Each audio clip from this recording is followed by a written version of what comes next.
আলহামদুলিল্লাহি রাব্বিল আলামিন ওয়াসসালাতু ওয়াসসালামু আলা সাইয়্যিদিল আমবিয়াই ওয়াল মুরসালিন আম্মা বা'দু ফাআউযু বিল্লাহি মিনাশ শাইতানির রাজীম বিসমিল্লাহির রহমানির রহিম আসসালাতু ওয়াসসালামু আলাইকা ইয়া রাসূলুল্লাহ ওয়া আলা আলিকা ওয়া আসহাবিকা ইয়া হাবিবাল্লাহ আসসালাতু ওয়াসসালামু আলাইকা ইয়া নবিয়াল্লাহ ওয়া আলা আলিকা ওয়া আসহাবিকা ইয়া নূর আল্লাহ। প্রিয় প্রিয় ইসলামী ভাইরা আর মাদানী চ্যানেলের দর্শক শ্রোতা, মাদানী চ্যানেলের ধারাবাহিক অনুষ্ঠান আখিরাতের প্রথম ঘাঁটি, এই অনুষ্ঠানের পক্ষ থেকে আপনারা যারা যেখান থেকে দেখতে পাচ্ছেন সবাইকে জানাচ্ছি অন্তরস্থল থেকে অসংখ্য অসংখ্য শুভেচ্ছা ও মোবারকবাদ। দর্শক শ্রোতা, আমরা এই অনুষ্ঠানটার মধ্যে খুবই সুন্দর মনোমুগ্ধকর শিক্ষণীয় কিছু নসিহত সম্পর্কে শ্রবণ করে থাকি। আখিরাতের প্রথম ঘাঁটি কবর, এই কবরের মধ্যে কি কি ঘটবে, কি কি ঘটেছিল মানুষের সাথে, ওই সম্পর্ক নিয়ে এই অনুষ্ঠানকে সাজানো হয়েছে। আজকেও একটা সুন্দর বিষয় নিয়ে আমরা শ্রবণ করব। আসুন প্রথমে আমি দুরূদে পাকের ফজিলত সম্পর্কে আপনাদেরকে আলোচ করছি। আল্লাহ পাকের প্রিয় ও সর্বশেষ নবী সাল্লাল্লাহু তাআলা আলাইহি ওয়াসাল্লাম ইরশাদ করেন, যে ব্যক্তি আমার উপর সকালে 10 বার এবং সন্ধ্যায় 10 বার দুরূদ শরীফ পাঠ করে, কিয়ামতের দিন আমার সুপারিশ তার নসিব হবে। সাল্লু আলাল হাবিব সাল্লাল্লাহু আলা মুহাম্মদ সাল্লাল্লাহু আলাইহি ওয়াসাল্লাম। মাদানী চ্যানেলের দর্শক শ্রোতা, আজকে আমরা যে বিষয় নিয়ে আলোচনা শ্রবণ করব তা হচ্ছে মৃত্যু ব্যক্তিদের কবরে কোরআন তেলাওয়াতের ঘটনা। আল্লাহ পাকের নেক বান্দারা যারা কোরআনে পাকের তিলাওয়াত কবরের মধ্যে করেছেন, আল্লাহ যাদেরকে এই সম্মান দিয়েছেন, ওই সম্পর্কে আমরা শুনব। আল্লাহ পাকের অসংখ্য নেক বান্দা ছিল এমন যাদেরকে আল্লাহ পাক কবরের মধ্যেও পুরস্কৃত করেছে, কবরের মধ্যে নামাজ পড়ার, তিলাওয়াত করার ব্যবস্থা করে দিয়েছে। এখানে আশ্চর্য হওয়ার কোনো কিছুই নেই, আল্লাহ পাকের ইচ্ছা। আল্লাহ পাক যাকে চান তাকে তিলাওয়াত করার সুযোগ করে দেন। আল্লাহ পাক যাদের প্রতি রাজি হয়ে যায় তাদেরকে নামাজ পড়ারও সুযোগ করে দেন। তারা নামাজও পড়ে, তারা তিলাওয়াতও করে, তাদেরকে রিজিকও দেওয়া হয়। শহীদদের ব্যাপারে বলা হয়েছে শহীদরা কবরের মধ্যে জীবিত রয়েছে। নবীগণের ব্যাপারে বলা হয়েছে নবীগণ কবরের মধ্যে নামাজও পড়ে, তাদেরকে রিজিকও দেওয়া হয়। আমার প্রিয় নবী সাল্লাল্লাহু আলাইহি ওয়াসাল্লাম সকল নবীদের ইমামুল আম্বিয়া। নবী সাল্লাল্লাহু আলাইহি ওয়াসাল্লাম যখন মিরাজ রজনীতে দিদারে ইলাহির মধ্যে গিয়েছিলেন, আসমানের মধ্যে নবীগণ আলাইহিস সালামকে নামাজ পড়তে দেখেছেন। তো এই থেকেও এটা প্রতীয়মান হয় আল্লাহ পাক যার প্রতি খুশি হয়ে যায়, যার উপর সন্তুষ্ট থাকে, আল্লাহ পাক তাদেরকে নামাজ পড়ারও তৌফিক দেন, তিলাওয়াতেরও তৌফিক দেন। এতে অবাক হওয়া, আশ্চর্য হওয়ার কোনো বিষয় নেই। আমিও নেককার হয়ে যাই, এটা তো নেক বান্দার জন্য পুরস্কার। নেককার বান্দার প্রতি আল্লাহ পাকের দয়া, নেককার বান্দার প্রতি আল্লাহ পাকের পক্ষ থেকে নিয়ামত। আমিও নেককার হয়ে যাই, আমিও নামাজি হয়ে যাই, আমিও তিলাওয়াতকারী হয়ে যাই, আমিও আল্লাহ দরবার দোয়া করি, ইনশাআল্লাহ আল্লাহ পাকের রহমত এটা কখনো ফুরাবে না, আল্লাহ পাকের দয়া শেষ হবে না। আল্লাহ পাক ইচ্ছা, যাকে ইচ্ছা তাকে সে দয়া, সে সৌভাগ্য দান করে থাকেন। কবরের মধ্যে নামাজ পড়া, কবরের মধ্যে তিলাওয়াত করা। আসুন এরকম কিছু সৌভাগ্যবানদের ঘটনা আমরা শুনবো যারা কবরের মধ্যে কোরআন তিলাওয়াত করেছেন। কবর তো এটা জাহান্নামের গর্ত, কবর তো এটা অন্ধকার, কবর তো এটা সাপ বিচ্ছুর, সবার জন্য নয়। গুনাহগারদের জন্য কবর সাপ বিচ্ছু হবে, গুনাহগার জন্য কবর এটা ভয়ঙ্কর হবে, গুনাহগারদের জন্য কবর এটা আযাব হবে, গুনাহগারদের জন্য কবর এটা আগুন হয়ে যাবে। নেককারদের জন্য একটু বিপরীত হবে, নেককারদের জন্য কবর এটা বাগান হবে, নূর হবে, নিয়ামতের স্থান হবে, শান্তির স্থান হবে। এটা আল্লাহ পাকের বিশেষ দয়া নেককারদের উপর। আসুন আমরা এরকম কিছু নেক বান্দার ঘটনা শুনি তাদেরকে আল্লাহ পাক কবরের মধ্যে কোরআন তেলাওয়াতের তৌফিক দিয়েছেন। যেমন বর্ণিত রয়েছে হযরতে সৈয়দনা সাবিত বুনানি রহমতুল্লাহ আলাইহি অনেক বড় নেককার, ধার্মিক, পরহেজগার লোক ছিলেন। তিনি সব সময় দিনের বেলায় রোজা রাখতেন আর সারা রাত ইবাদত করতেন। দিন হলে রোজা, রাত হলে ইবাদত, এভাবে সময় অতিবাহিত হতো। হযরতে সাইয়েদনা সাবিত বুনানী রহমতুল্লাহ আলাইহি কুরআনের পাকের তিলাওয়াতের প্রতি প্রবল আগ্রহ ছিল, খুবই বেশি তিলাওয়াত করতেন। তিনি প্রতিদিন একটি করে কোরআনের পাকের খতম দিতেন। একটু ভেবে দেখেন, প্রতিদিন এক কোরআন খতম দেওয়া, তার মানে বুঝেন যে কতটুকু কোরআনের পাকের সাথে তার সম্পর্ক ছিল, কতটুকু কোরআনের পাককে ভালোবাসত। প্রতিদিন এক খতম দেওয়া, এটা তো সাধারণ কোনো কথা নয়। আমাদের মধ্যে অনেকে আছে এরকম হয়তো যারা জীবনে একবার কোরআনের পাকের খতম দেয়নি, আর ইনি প্রতিদিন কোরআনের পাকের একবার করে খতম দিতেন। হযরতে সাইয়েদনা সাবিত বুনানী রহমতুল্লাহ আলাইহির একটি স্বভাব এটাও ছিল, তিনি যে মসজিদের পাশ দিয়ে যেত সে মসজিদের ওযু করে 2 রাকাত তাহিয়াতুল ওযুর নামাজ আদায় করতেন। খুবই নেক বান্দা ছিলেন, খুবই ফরহেজগার ছিলেন, ইবাদত গুজার ছিলেন। তিনি আল্লাহ পাকের শুকরিয়া আদায় করতে গিয়ে তিনি বলেন, আমি জামে মসজিদের প্রতিটি স্তম্ভের সামনে নিকটে কোরআনে পাকের খতম দিয়েছি।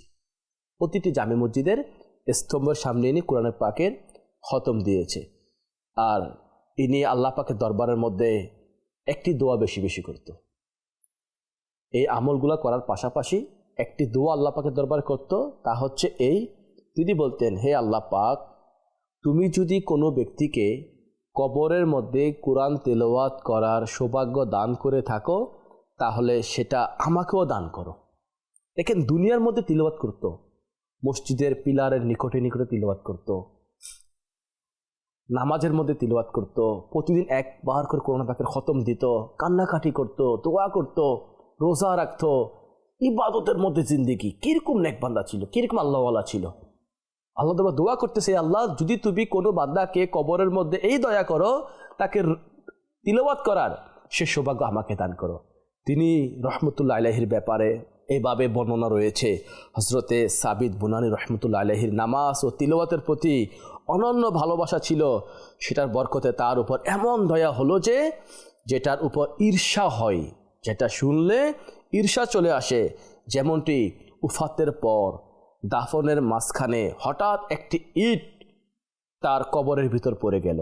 লোকেরা যখন ইট নেওয়ার জন্য ঝুঁকল, তখন এটা দেখে অবাক হয়ে গেল যে হযরতে সাবিত বুনানী রহমতুল্লাহ আলাইহি কবরে দাঁড়িয়ে নামাজ পড়ছেন। তার পরিবারের লোকদেরকে যখন জানানো হলো, তখন তার শাহজাদি বললেন, তার সম্মানিত পিতা প্রতিদিন দোয়া করতেন, হে আল্লাহ পাক, যদি তুমি কাউকে মৃত্যুর পর কবরে নামাজ পড়ার সৌভাগ্য দান করো, তাহলে আমাকেও সেই মর্যাদা দান করিও।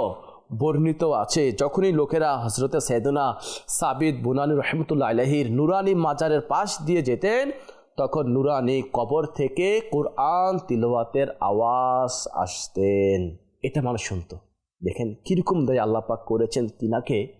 তিনি কবরের মধ্যে নামাজও আদায় করতেন, কবরের মধ্যে কোরআনের পাকের তিলাওয়াতও করতেন।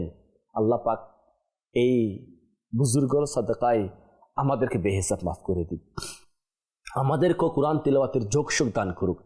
ইনি ইনার হায়াতকে ইবাদতের মধ্যে কাটিয়েছে, কখনো নামাজের মধ্যে, কখনো তিলাওয়াতের মধ্যে, কখনো রোজার মধ্যে, কখনো ইবাদতের মধ্যে, কখনো আল্লাহ পাকের জিকিরের মধ্যে, স্মরণের মধ্যে, আখিরাতের স্মরণের মধ্যে, কবরের স্মরণের মধ্যে কাটিয়েছে। কিরকম আল্লাহ পাকের ন্যাক বান্দা ছিল। আর আল্লাহ পাকের ন্যাক বান্দা যখন দুনিয়া থেকে বিদায় নিয়েছেন, আল্লাহ পাক এনাকে এমন দয়া করেছেন যা দেখে শুনে আমাদেরও মন চাই, কাশ হায় যদি এমনটা আমার সাথেও হতো, যদি আমার সাথে এমন দয়া হয়ে যেত, আমাকেও যদি কবরের মধ্যে কোরআন তেলাওয়াতের সৌভাগ্য নসিব করত, আমাকেও যদি নামাজের তৌফিক দিত। এই দোয়া তো তখনও করব না যখন দুনিয়ার মধ্যে নামাজ পড়ব, কিন্তু ফরজও পড়তো, নফলও পড়তো, রোজা রাখবো, তিলাওয়াত করব। দুনিয়ার মধ্যে পড়ি না, কবরে পড়ার জন্য দোয়া করি, এটা কিভাবে হবে? দুনিয়াতে পড়তে হবে। আল্লাহকে রাজি করা কবরের মধ্যে নয়, দুনিয়ার মধ্যে। দুনিয়াতে আল্লাহকে রাজি করলে কবরে আল্লাহ পাক শান্তিতে রাখবে। দুনিয়ার মধ্যে তিলাওয়াতকারী হয়ে যান, নামাজি হয়ে যান, আল্লাহ পাকের যদি বিশেষ দয়া হয়ে যায়, কবরের মধ্যে ব্যবস্থা করে দিবে। এটা আল্লাহ পাকের বিশেষ দয়া, আল্লাহ পাকের বিশেষ বান্দাদের প্রতি। এটা আল্লাহ পাকের নেক বান্দাদের শান। আল্লাহ পাক যাকে ইচ্ছা তাকে সে সৌভাগ্য দান করে। আল্লাহ পাকের এটা মর্জি, ইচ্ছা। আল্লাহ পাক যাদেরকে তৌফিক দিয়েছে তারা এটা করতে পারবে। অসংখ্য হাদিসে পাকের মধ্যে কবরবাসীর তিলাওয়াতকারীদের ঘটনা বর্ণিত হয়েছে। কিতাবের মধ্যে বর্ণিত আছে, একবার এক সাহাবী রাদিয়াল্লাহু তাআলা আনহু কোনো একটা কবরস্থানের পাশের যাচ্ছিলেন, অবস্থান করার জন্য চেয়েছেন, তো তিনি না জেনে একটা কবরের মধ্যে তাঁবু স্থাপন করলেন। দেখলেন ওই কবরের ভিতর থেকে সূরা মুলুকের তিলাওয়াত ভেসে আসতেছে এবং কি সম্পূর্ণ সূরা মুলুক তিলাওয়াত করলেন। তখন ওই সাহাবী প্রিয় নবী সাল্লাল্লাহু আলাইহি ওয়াসাল্লামের দরবারের মধ্যে গিয়ে আরজ করলেন, ইয়া রাসূলুল্লাহ সাল্লাল্লাহু আলাইহি ওয়াসাল্লাম, গতকাল আমার সাথে এক আশ্চর্য ঘটনা ঘটেছে। তা হচ্ছে এই, আমি দেখলাম এক কবর থেকে সূরা মুলুকের তিলাওয়াত ভেসে আসছে। রাসূল পাক সাল্লাল্লাহু আলাইহি ওয়াসাল্লাম ফরমালেন, এটা হচ্ছে কবরের আযাব বাধা প্রদানকারী সূরা। এই থেকে এটাও প্রতীয়মান হয় সূরা মুলুক তিলাওয়াত করা কবরের আযাব থেকে বাঁচার একটা মাধ্যম রয়েছে। কেন? এটা হচ্ছে বাধা প্রদানকারী সূরা। তো আমাদের উচিত আমরা যেন তিলাওয়াতকারী হয়ে যাই। আসুন, আমরা শুনলাম আল্লাহ পাকের নেক বান্দা, কেউ কোরআন পাকের তিলাওয়াত করতেছে, কেউ নামাজ পড়তেছে, কেউ আবার সূরা মুলুকের তিলাওয়াত করতেছে। আসুন এই ব্যাপারে আমরা আরও কিছু হাদিসে মুবারাকা শুনি। হযরতে আসেম সাকতি রাদিয়াল্লাহু তাআলা আনহু থেকে বর্ণিত, তিনি বলেন, আমরা বলখ শহরে একটি কবর খনন করেছি। তার কবরে আমরা একটা ছিদ্র পেলাম। উক্ত কবরে কিবলামুখী একজন বৃদ্ধ বিদ্যমান।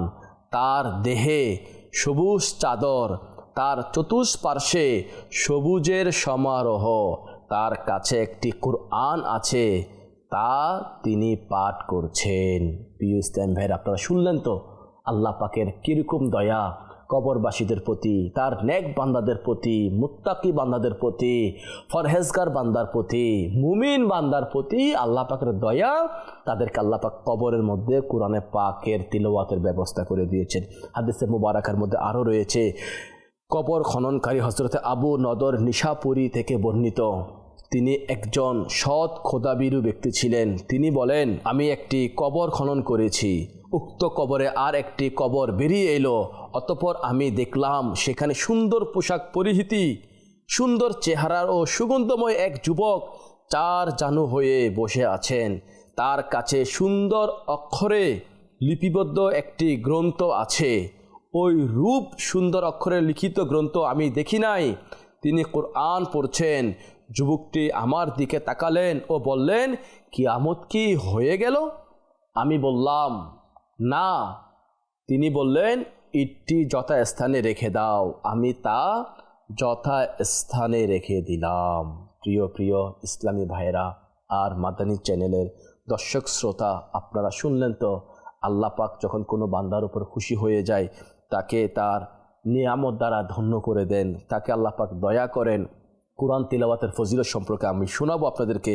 আসুন, সুন্দর একটি মনোমুগ্ধকর শিক্ষণীয় একটি ঘটনা আমরা শুনি, যা থেকে আমাদের জন্য অসংখ্য শিক্ষার মাদানী ফুল রয়েছে।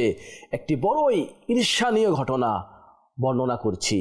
কোথাও এক ব্যক্তির ইন্তেকাল হলো, লোকেরা তার কাফন দাফনের ব্যবস্থা করতে লাগলো। কবর খনন করার সময় হঠাৎ পার্শ্ববর্তী একটি কবর ভেঙে গেল এবং কবরের মাথার দিকে গর্ত হয়ে গেল। ওখানকার উপস্থিত লোকেরা কবরের ভিতরে ঈমান তাজাকারী দৃশ্য নিজেদের চোখে দেখল। কবরের মধ্যে মৃত্যু ব্যক্তি একদম নিরাপদ ছিল ও তার চেহারার উপর বৃক্ষের একটি শাখা, যেটা থেকে ফোঁটা পড়ছিল এবং কবরের মধ্যে সুগন্ধি ছড়াচ্ছিল। লোকেরা সে ব্যক্তিকে চিনে ফেলল। সুতরাং নিজেদের আপনজনদের দাফনের পর ওই মৃত ব্যক্তির ঘরে গেল। তার স্ত্রী তখন বৃদ্ধ হয়ে গিয়েছিল। যার কবর থেকে এভাবে সুগন্ধি আসতেছিল, তার স্ত্রী বৃদ্ধ হয়ে গিয়েছিল। তাকে জিজ্ঞাসা করা হলো, তোমার স্বামীর এমন কোন ভালো আমল ছিল যার কারণে তার কবরে সুগন্ধি ছড়াচ্ছে? বৃদ্ধা মহিলা বলল, আমার স্বামী পড়ালেখা জানতেন না। সেও সাধারণ লোকদের ন্যায় নামাজ পড়ত এবং রোজা রাখত। কর্মজীবী মানুষ ছিল। সে কুরআনে করিম পড়তে জানতো না, কিন্তু সে কুরআনে করিমকে খুবই ভালোবাসত। তার মন চাইতো যে সেও যেন কুরআনে করিম পড়তে পারে, সেও যেন তিলাওয়াত করে। এই আশা নিয়ে সে কুরআনে করিম খুলে বসে যেত এবং প্রতিটি লাইনে আঙ্গুল বুলাতো এবং বলতো, হে আল্লাহ পাক, আমি তো পড়তে জানি না, তুমি যা বলেছ তা সত্য বলেছ। অতঃপর সামনের লাইনের উপর আঙ্গুল বুলাতো আর বলতো, মাওলা তুমি এটাও সত্য বলেছ, মাওলা এটাও সত্য লিখেছ। এরকম করতে করতে সে পুরা কোরআনে পাক সম্পূর্ণ করত। বাস এটাই একটি বিশেষ আমল, হয়তো এর বরকতে তার কবরে সুগন্ধি ছড়াচ্ছে। প্রিয় ইসলাম ভাইরা, আল্লাহ পাকের রহমতের উপর কুরবান হয়ে যান। আপনারা শুনলেন তো, কোরআনে পাক পড়তে পারতো না, কোরআনে পাকের প্রতি মোহাব্বত ছিল, ভালোবাসা ছিল, কোরআনে পাককে তিলাওয়াত করতে জানতো না, কোরআনে পাককে নিয়ে এটার সামনে বসতো, প্রত্যেকটা লাইনের মধ্যে হাত বুলাতো আর বলতো, আল্লাহ তুমি যা বলেছ হক বলেছ, যা লিখেছ হক লিখেছে। এভাবে করে সে পুরো কোরআনে পাককে আঙ্গুল বুলাতো, হাত বুলাতো। আর সুবহানাল্লাহ, আল্লাহ পাকের কেমন দয়া তার প্রতি হয়ে গিয়েছে, এই আমল আল্লাহ পাকের দরবারে কেমন মকবুল হয়েছে যে এর বরকতে তার কবর থেকে সুগন্ধি, তার লাশ কবরের মধ্যে নিরাপদ ছিল। এই হচ্ছে আল্লাহ পাকের বিশেষ দয়া তার বান্দাদের প্রতি, নেক বান্দাদের প্রতি। কোন আমল কবুল হয়ে যায় আমরা কেউ জানি না। প্রিয় ইসলাম ভাইরা, কোরআনে পাকের তিলাওয়াত শিখা, কোরআনে পাকের তিলাওয়াত করা বড়ই সৌভাগ্যবান। কিতাবের মধ্যে আসছে, যে ব্যক্তি দুনিয়ার মধ্যে সম্পূর্ণ কোরআনে পাক পড়তে পারে নাই, শিখতে পারে নাই, সে চেষ্টার মধ্যে ছিল, চেষ্টা করতো, কোরআনে পাক পড়তে পারতো না। যদি সে এই অবস্থায় মারা যায়, তাকে যখন কবরে রাখা হবে, তার কবরের মধ্যে আল্লাহ পাক ফেরেশতা নিযুক্ত করাবে। ওই ফেরেশতা তাকে কবরের মধ্যে কোরআন শিখাবে, তাকে কোরআনে পাক শিখাবে, তাকে কোরআনে পাক পড়াবে। এমন হবে কিয়ামতের দিন ওই ব্যক্তি যখন উঠবে, কোরআনের হাফিজ হয়ে কিয়ামতের ময়দানে উঠবে। এটা হচ্ছে চেষ্টার বরকত। দুনিয়ার মধ্যে চেষ্টা করছে, পারে নাই, আর এই অবস্থায় মারা গিয়েছে, আল্লাহ পাক তাকে দয়া করে, কবরের মধ্যে দয়া করে। ফেরেশতা তার টিচার হয়ে যায়, ফেরেশতা তাকে কবরের মধ্যে কোরআন শিখায়, তাকে এটার জন্য নিয়ামত দেওয়া হবে, হাফেজ বানানো হবে, তাকে হাফেজ হয়ে কিয়ামতের ময়দানে উঠবে। আজ আমরা অসংখ্য লোক এমন আছি, আল্লাহ পাকের এই কালাম পড়তে পারি না, শিখার চেষ্টাও করি না, দুনিয়া সব কিছু পারি, কোরআন পারি না, কোরআন পড়ার আগ্রহ নাই, তিলাওয়াতের মহাব্বত নাই, কোরআনের প্রতি মহাব্বত জাহির হয় না। বাস কোরআন তো আছে, ঘরের উপরে আছে, কোরআনের উপরের মধ্যে ময়লা পড়ে আছে, জমে আছে, দেখার সময় নাই, ধরার সময় নাই, পড়ার সময় নাই। দুনিয়ার সকল কিছু পড়ার সময় আছে, রাত কি রাত পত্রিকা পড়ার সময় আছে, উপন্যাসের বই পড়ার সময় আছে, কবিতা পড়ার সময় আছে, গল্পের বই পড়ার সময় আছে, বিভিন্ন রকম উল্টা সিধা পড়ার সময় আছে, কিন্তু রবের কালাম কোরআন পড়ার সময় আমাদের কাছে নাই। আল্লাহ পাকের কালাম পড়লে সওয়াব, দেখলে সওয়াব, ধরলে সওয়াব। কোরআন কবরের মধ্যে দয়া করবে। কোরআন তিলাওয়াতকারী যখন কবরের মধ্যে যাবে, আযাব দূর হয়ে যাবে। কোরআন তেলাওয়াতকারী যখন কবরের মধ্যে যাবে, আযাব যখন আসবে, কোরআন তেলাওয়াত বাধা প্রদান করবে। আযাব যেদিক থেকে আসবে, তিলাওয়াত তাকে দূর করে দিবে। কোরআনে পাক তিলাওয়াতকারী কিয়ামতের ময়দানে যখন উঠবে, আল্লাহ পাকের দয়াতে কোরআনে পাক তার জন্য সুপারিশ করবে, তাই জান্নাতের মধ্যে নিয়ে যাবে। কোরআন পাক সুপারিশ করবে তিলাওয়াতকারীকে। আজ আমাদের কি হয়ে গেল? আমরা তিলাওয়াত করতে জানি না, আমরা পড়তে জানি না, আমরা শিখারও আগ্রহ আমাদের কাছে নেই। অথচ আমাদের বুজুর্গানে দিনেরা দুনিয়ার মধ্যে অসংখ্যবার কোরআন পাকের খতম দিয়েছে, তিলাওয়াত করেছে। আমাদের মাযহাবের ইমামে আজম আবু হানিফা রাহমাতুল্লাহি আলাইহির ব্যাপারে আসছে, তিনি মাহে রমজান মাস আসলে 61 কোরআনে পাকের খতম দিত। ঈদের দিনে আরও 2 খতম, 63 খতম ইনি দিতেন। এরকমভাবে তিলাওয়াত করতেন। আপনারা শুনেছেন আমার গৌসে পাক রহমতুল্লাহ আলাইহি প্রতিদিন 1 খতম করে দিতেন। এভাবে 15 বছর এক পায়ে দাঁড়িয়ে কোরআনে পাকের খতম দিয়েছেন। অসংখ্য বুজুর্গানে দিনেরা কোরআনে পাকের খতম দিয়েছে, কোরআনে পাকের তিলাওয়াত করেছেন, তারা কোরআন শিখিয়েছেন, কোরআনের পাকের প্রতি ভালোবাসা ছিল। কিন্তু আজ আমাদের এমন হয়ে গেল, আমাদের কোরআন পাক শিখার কোনো সুযোগ আমরা নিচ্ছি না, তিলাওয়াত আমরা করছি না। আসুন, কিতাবের মধ্যে রয়েছে হযরতে ইয়াজিদ রাক্কাশী রাদিয়াল্লাহু তাআলা আনহু থেকে বর্ণিত, তিনি বলেন, নিশ্চয় মুমিন যদি মৃত্যুবরণ করে অথচ কোরআনের কিছু অংশ শিক্ষা করা থেকে তার বাকি রয়ে গেল, আল্লাহ তার জন্য কিছু ফেরেশতা প্রেরণ করবেন।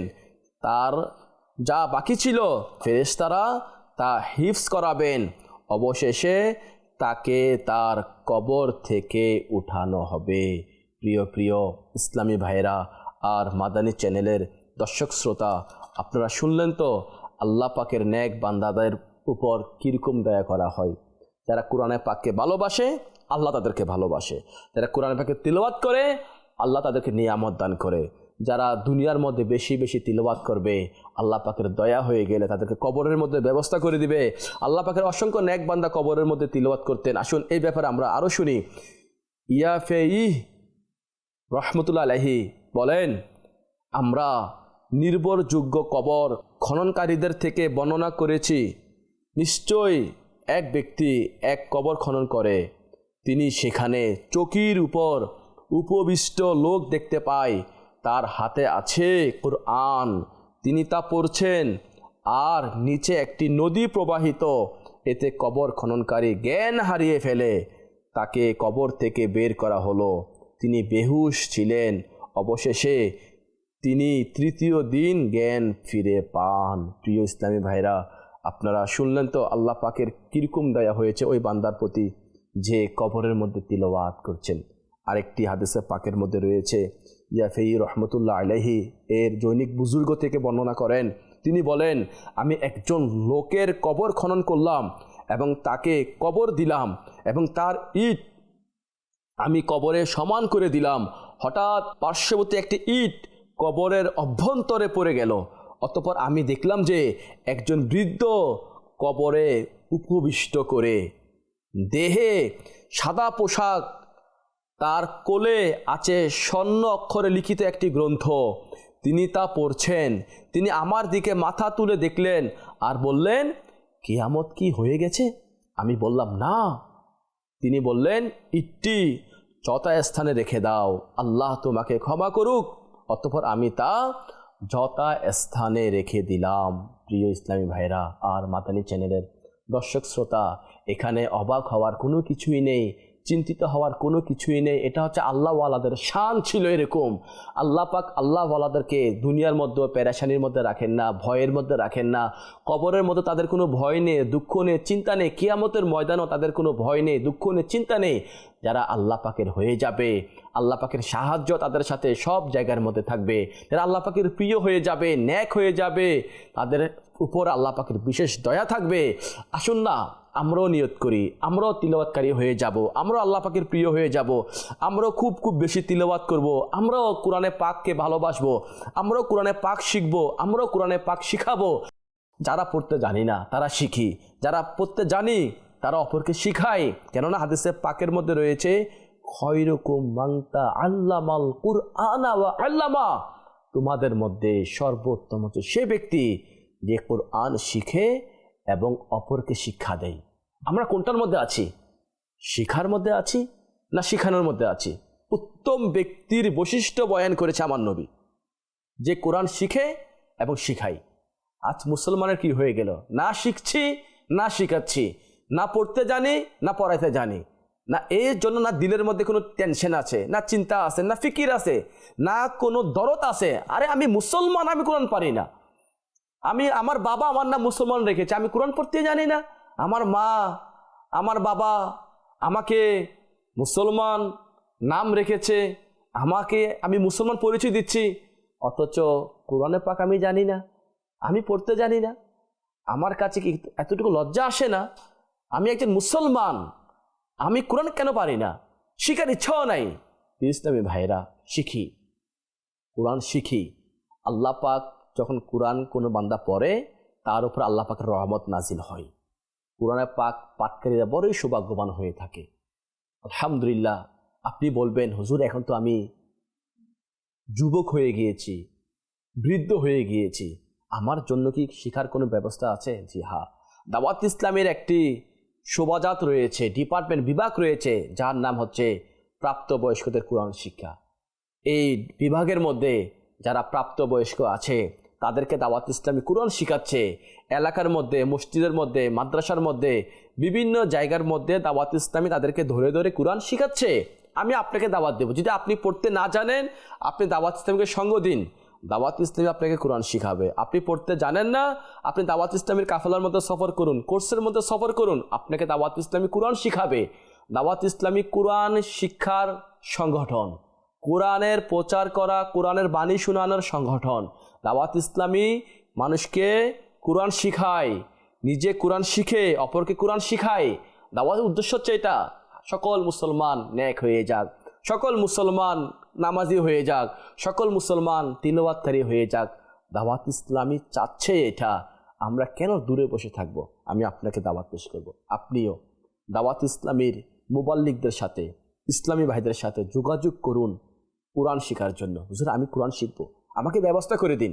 যদি আপনি এভাবে শিখতে না পারেন, সময় দিয়ে আপনি শিখতে পারতেছেন না, আপনি বলুন হুজুর আমি তো ব্যবসায়ী, আমি কর্মজীবী, আমার তো পরিবার আছে, আমার তো ব্যবসা আছে, এগুলো ছেড়ে আমি কিভাবে কোরআন শিখব? দাওয়াত ইসলামী আপনার জন্য এইও সুযোগ করে দিয়েছে। যারা আমরা এভাবে 3 দিন, 30 দিন, 63 দিন, 2 মাস, 3 মাস সময় দিয়ে ঘর থেকে বের হয়ে শিখতে পারছি না, তাদের জন্য দাওয়াত ইসলামী আরেকটা বিভাগ রয়েছে, ফয়জানে অনলাইন কোরআন একাডেমি। অনলাইনের মাধ্যমে আপনাকে কোরআন শিখাবে। আপনি ঘরের মধ্যে বসে আছেন, আপনি যে সময় বলবেন সেই সময় আপনাকে কোরআন শিখাবে। অনলাইনের মধ্যে আপনি বলবেন হুজুর আমি শিখবো, আপনাকে হাফেজ সাহেব, কারি সাহেবরা আপনাকে কোরআন শিখাবে, কায়দা পড়াবে। আপনি ঘরে বসে কোরআন শিখুন, এরপরে কোরআন শিখুন। এতগুলো সুযোগ পাওয়ার পর যদি আমরা কোরআনে পাক না শিখি, মালিকের দরবারে কি জবাব দেব? সাহস করেন, হিম্মত করেন, আমি কোরআন শিখব। আর আল্লাহ দোয়া করতে পারেন, দোয়া করতে নিষেধ নেই। আল্লাহ বলেছেন বান্দা আমার নিকট চাও আমি দেব। দোয়া করেন, আল্লাহ আমাকে তুমি দুনিয়ার মধ্যেও কোরআন তিলাওয়াত করার তৌফিক দিয়ে দাও। আল্লাহ আমাকে দুনিয়ার মধ্যে নামাজ পড়ার তৌফিক দিয়ে দাও, যেন নামাজ না ছুটে, তিলাওয়াত না ছুটে। আল্লাহ আরও দয়া করো, কবরের মধ্যে আমাকে নামাজ আর কোরআন পড়ার তৌফিক দিয়ে দাও। দোয়া করেন আল্লাহ দরবারের মধ্যে। আল্লাহ পাক বড়ই মেহেরবান, বড়ই দয়ালু। আল্লাহ পাকের অসংখ্য নেক বান্দারা কবরের মধ্যে তিলাওয়াত করেছে। আমার গুনাহগারের প্রতি দয়া হয়ে যায়, এতে আল্লাহ পাকের রহমত শেষ হয়ে যাবে না, এটা আল্লাহ পাকের বড়ই দয়া হবে। আসুন নিয়ত করি ইনশাআল্লাহ কোরআন শিখবো, কোরআন শিখাবো, কাফেলা সফর করব, নেক আমলের উপর আমল করব, নেক হব, মুমিন হব। এই যে সকল কিছু বর্ণনা করা হয়েছে সবগুলো হচ্ছে মুমিন নেককার বান্দাদের ফজিলত, তারা কবরের মধ্যে তিলাওয়াত করবে। তো এটাই তো বোঝা যাচ্ছে আখিরাতের প্রথম ঘাঁটি সহজ হয়ে যাচ্ছে। কবরে যখন তিলাওয়াত করবে আর বাকি ঘাঁটিগুলো তো সহজভাবে পার হয়ে যাবে। আল্লাহ পাক আমাদের সবাইকে বুঝার তৌফিক দান করুক, আমল করার তৌফিক দান করুক, যা শুনেছি মনে রেখে অন্যের নিকট পৌঁছিয়ে দেওয়ার তৌফিক দান করুক। আমিন বিজাহিন নবিয়্যিল আমিন সাল্লাল্লাহু আলাইহি ওয়াসাল্লাম। সাল্লু আলাল হাবিব সাল্লাল্লাহু আলা মুহাম্মদ।